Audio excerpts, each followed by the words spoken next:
welcome, or maybe even welcome back. You never know. It's been a while. I took a vacation, so I hope you don't mind. And yeah, man, today we will talk about a funny, what do you want to call it? Album, cover, art choice, or an interesting how you want to. I don't know. I don't know what you think about it. I know what I think about it, and here is my thought. Recently, not too long ago, maybe it's a year about now. I don't really know. Time flies. I discovered the band King Gizzard and the Lizard Wizard, and I became a big fan, instantly, as I do when music is that good, when you discover, let's say, Alice in Chains, baby metal, to mention a newer type. Although it's been 15 years, I think, since the debut of baby metal. Anywho, this is about King Gizzard and the Lizard Wizard. Yes, sir, Bob. And another group they are paying a big tribute to, a big homage to. Yes. So let's begin. And it makes sense because, in my opinion, I would put King Gizzard, if we are talking about output slash brilliancy, musicianship, feels like they were born to do it, and so on. I would put them up there with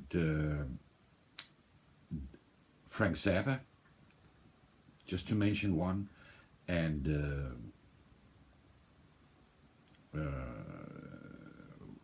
of course,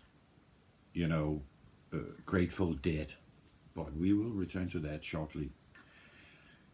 There is a Grateful Dead album called Europe 72. Excuse me, that was the back. This is the front. Yes, that's a live album. It's triple, at least triple.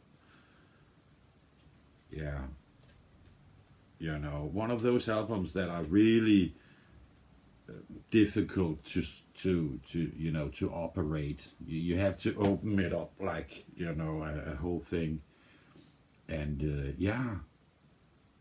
this is the cover, and if you flip it around, you have to do it like this. You get a funny picture, also a piece of art. This is very special, and I do paint myself. Let's just do this. This is the bottom part of a work in progress, King Gizzard and the Lizard Wizard, and that one is almost done. I would say 90%. The other one, King Gizzard, is 50. But this is an album with songs from the 1972 tour, big effing deal. A fan favorite. It has been repressed so many times, nobody has any clue how many.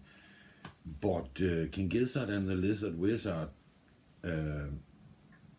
recently did a homage to it.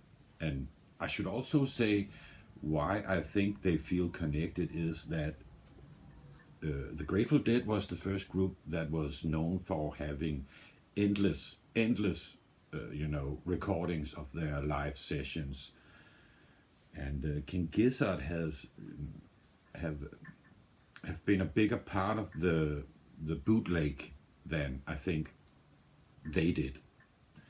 But that's a longer story, and that's not the one for today. And all of a sudden we get this, yes, and you can. That's the King Gizzard version. It's also a triple, and it opens the same way. I'm cheating. I'm taking that middle out and putting it in between so I can quickly get it. I always do that. On the back they have a different one, a different picture, but King Gizzard said, "Hold my beer, we're just gonna give you another treble a few months later, maybe a year later." And then we get the paraphrasing of the back. It's fantastic. They have you can quickly, the biggest difference is that we have titles on the King Gizzard version, and we get 2 times 3, that's really King Gizzard style, just like pushing it a little bit further than you ever seen, Of course they would make 2 albums out of a big ass album, If you know, you know. I have a 12 double box set recorded over 3 days. The latest one, the one with Jill Biafra. Actually made a video on it. So talk about paying a big homage, and as I will say in the title when I upload it, King Gizzard fan, meet, I'm just gonna hold the right one, meet the Grateful Dead. Grateful Dead fans meet the King Gizzard fans, There you go, you're connected forever, I'm not even exaggerating. I know this is kind of like I never think about what I'm gonna say, so it comes out maybe a little bit, chopped, in different order.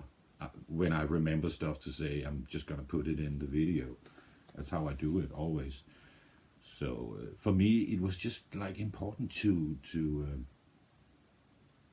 point at this, if nobody knew. Imagine a long-time Grateful Dead fan, never heard of the King Gizzard. They would love it, I will imagine, and vice versa, They talk about making extended jam sessions.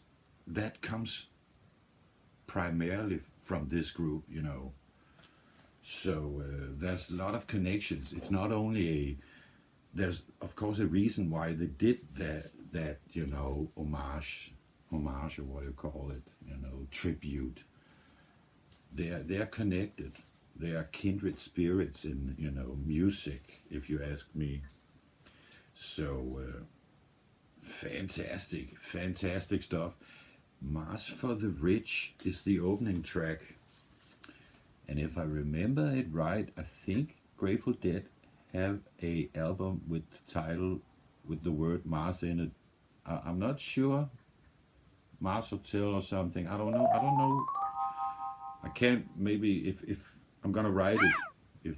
If I'm finding that out, So yeah. I don't know if I showed you the back of the second one. So it's fantastic. You get a lot of, I'm just going to open one of the King Gizzard so you get an idea how colorful and fantastic it is. Yeah, they do, excuse me, this is how it opens, It's like a never-ending record. Holy crap. I'm just gonna, excuse me. So that's why I didn't try to open every single one of those. That would have been a mess. So that's it. The name of the King Gizzard version, the tribute is Europe 25, of course, And as I said, it doesn't say anything on the Grateful Dead. You have to read it on the spine and just say The Grateful Dead / Europe 72. This is a remaster edition, this one, of course,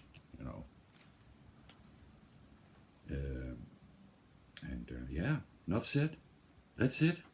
that's the fun connection between those two bands, you know. And I'm just like like a kid in the candy store because I'm a big fan of both, you know. So it's like kudos. And I would imagine that anybody who hasn't heard about one of the other would easily just become a fan. So of either. Of how do you say? Remember, I'm from Denmark, so English is only my second language. That's it.